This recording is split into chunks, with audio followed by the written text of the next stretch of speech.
Back in 2023, I redid my entire office and desk setup with one goal in mind: create a space that would motivate me and help me be more productive.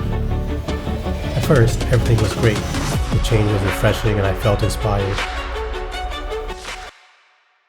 But it didn't last for very long.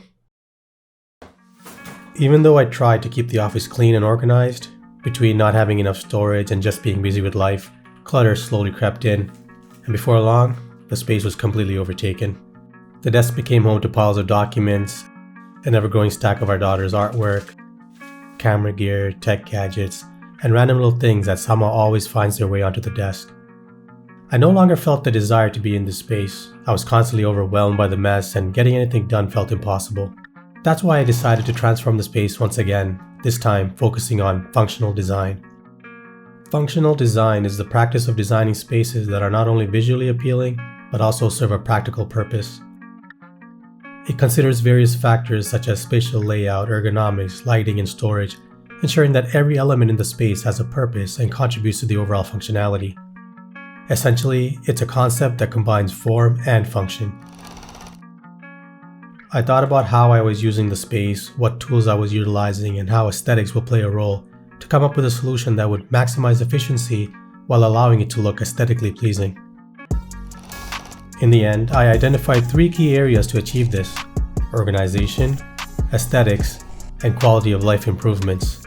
Because this project took so long, I'll be breaking it down into several videos.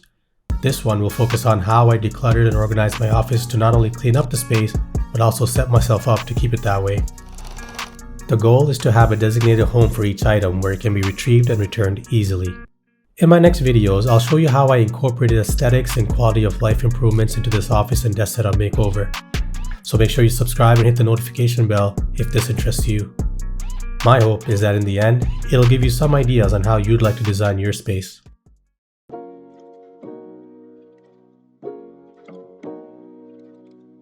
Hey, how's it going? Thanks for stopping by.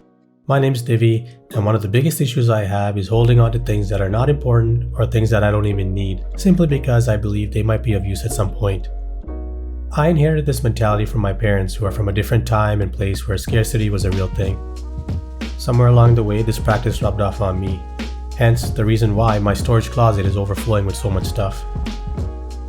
But I know now that in order to have an organized office, I would need to reduce what I have to only what is absolutely required for my productivity, even if it meant breaking out of old habits. When it came time to declutter the office space, I felt overwhelmed. I didn't know how or where to start or what to keep or throw away. I decided to do some research online and found the following criteria very helpful in determining if I need something or not. Utility. How frequently do I use or need the item? Space. Do I have the physical storage space to comfortably accommodate the item?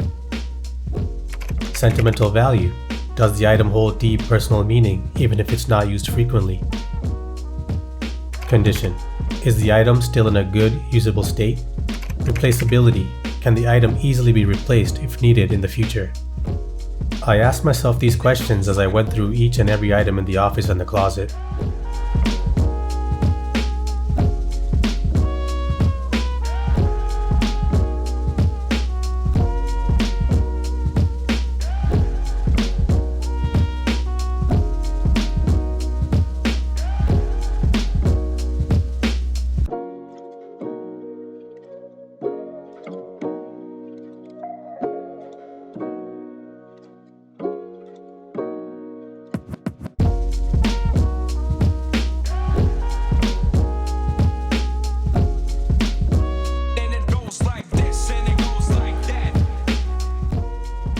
It was a challenging process, but in the end, every object, every tool, and every piece of equipment that exists in this space now meets a need. The ones that didn't, I donated, sold, or threw out.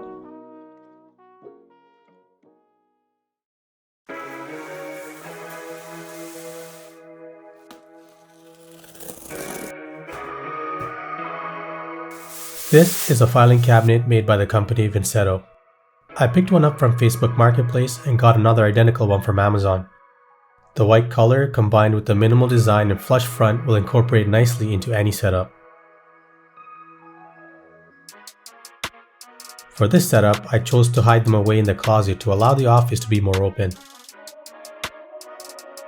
I also stacked them on top of each other to better utilize the vertical space. Given how small the office is, I went with a storage solution that I felt maximized the use of the space it occupies.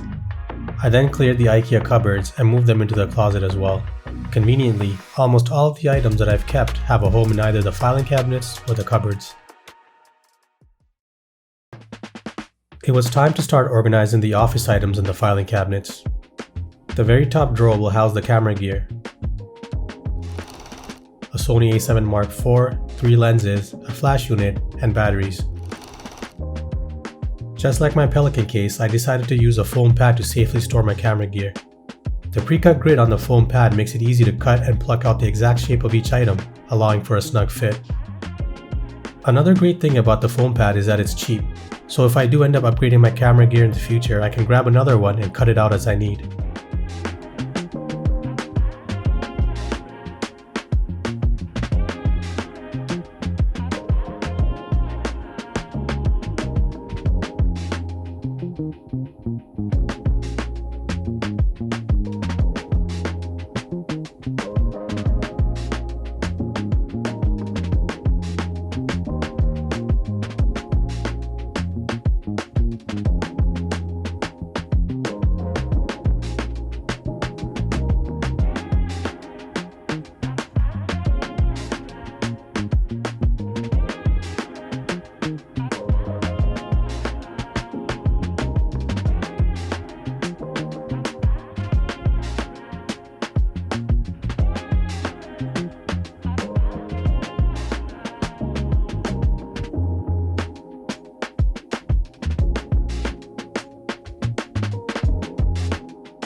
The end result is an easily accessible setup that allows me to grab what I need straight out of the drawer when shooting videos, while also having the foam pad protecting the gear from moving around when the drawer is open and closed. The second drawer will contain the offline backup drives, external hard drives, and power banks. Just like with the camera gear, I used a foam pad to seat these items securely and prevent them from getting knocked around.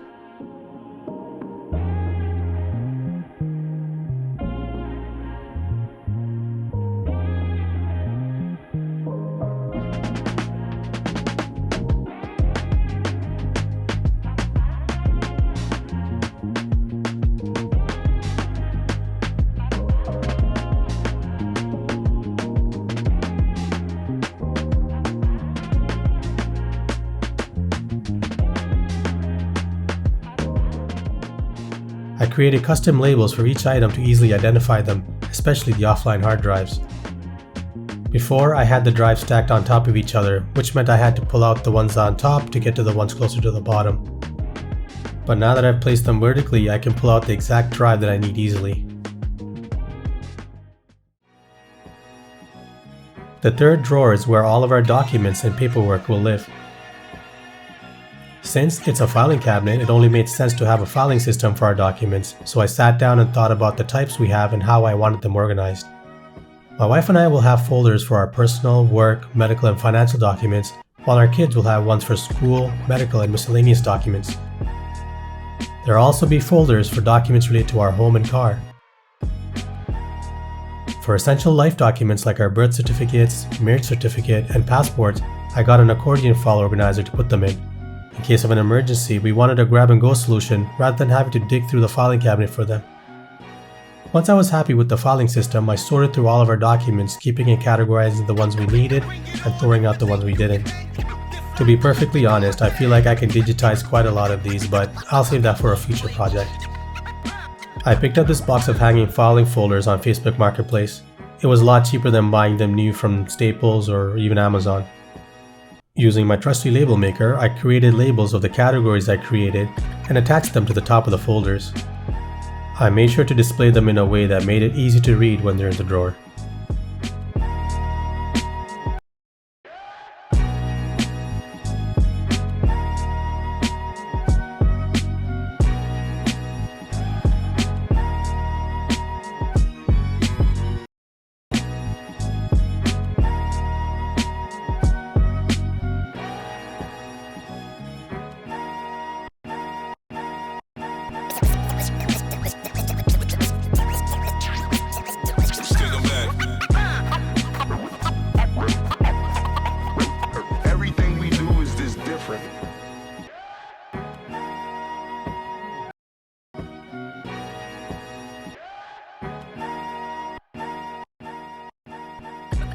Once I got all of the folders into the drawer, I filed away the documents in their respective spots.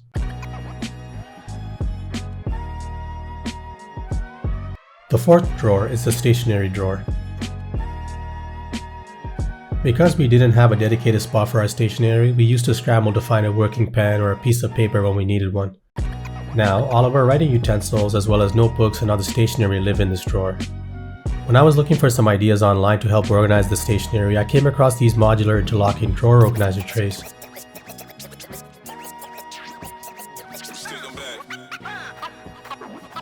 The narrow rectangular ones will hold the pens, markers, and highlighters in their own separate compartment. The smaller square ones will hold things like our USB thumb drives, stamps, and replacement label rolls for our label maker.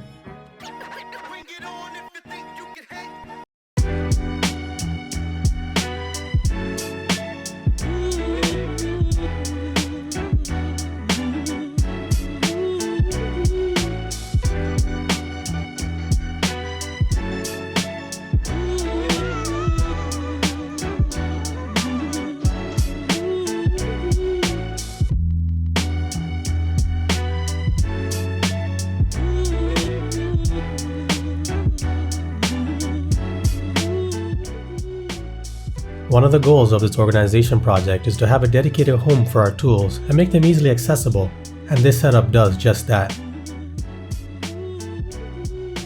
The fifth drawer contains our cables, cords, and chargers. Before, we had an overabundance of cords and cables everywhere, which I would find and stuff into this bag. After I took them out and sorted them, I found a couple of different ways to store them. To wrap and secure the larger cords, I got a set of reusable silicone cable ties. They work great to hold the cables tightly, and I'm able to fasten and unfasten them easily.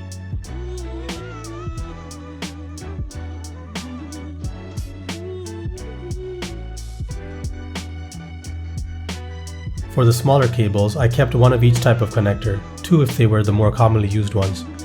To store them, I got a 12-pack of small storage containers.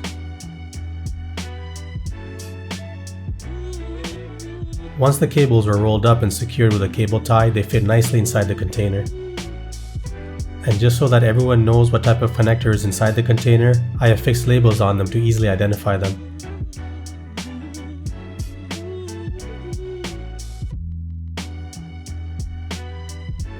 To conveniently retrieve it, I stack the containers vertically with the labels visible on top.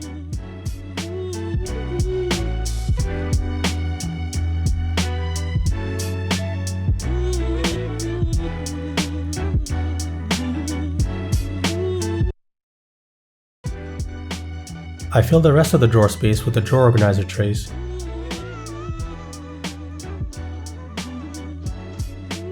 The large trays will help contain the cords and chargers.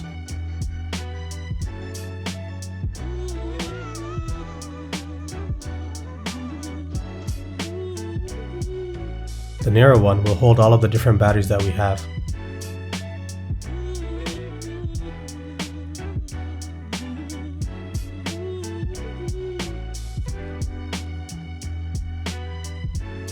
The last drawer is dedicated to our household tools. I don't have a toolbox anymore, so my tools lived in a cardboard box and shopping bags.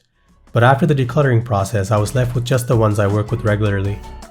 I found a cable management box that I had lying around and I used it to store the tools.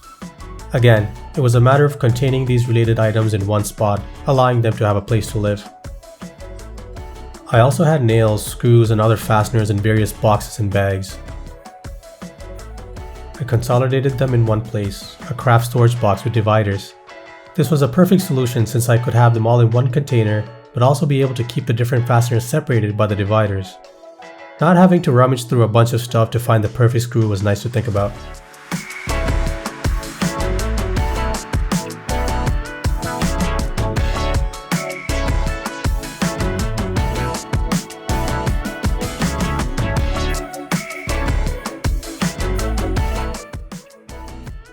I also had a drywall kit that I moved into a craft storage box as well.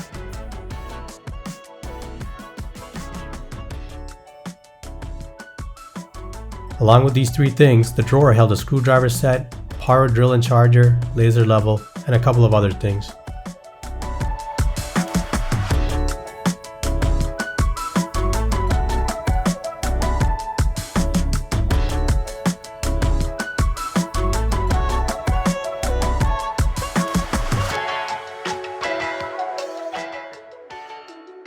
Since the IKEA cupboards had more space, I stored the larger and bulkier items in them, like product cases, paper cutters, product boxes, and our scanner. Having gone through the decluttering process and organizing our things in the drawers totally changed our productivity for the better. Being able to have a neat and organized system in one place meant every tool, gear, or document was always only an arm's length away. There was no more wasted time looking for a pen or having camera gear living on the desk. Best of all was knowing there was always a place to return them when we were done. I hope that this part of the project has given you some ideas on better organizing your space. And make sure to like, subscribe, and hit the notification button so you'll know when I upload part 2 of this project, which should be very soon. Thanks for watching, and I'll see you in the next one. Cheers.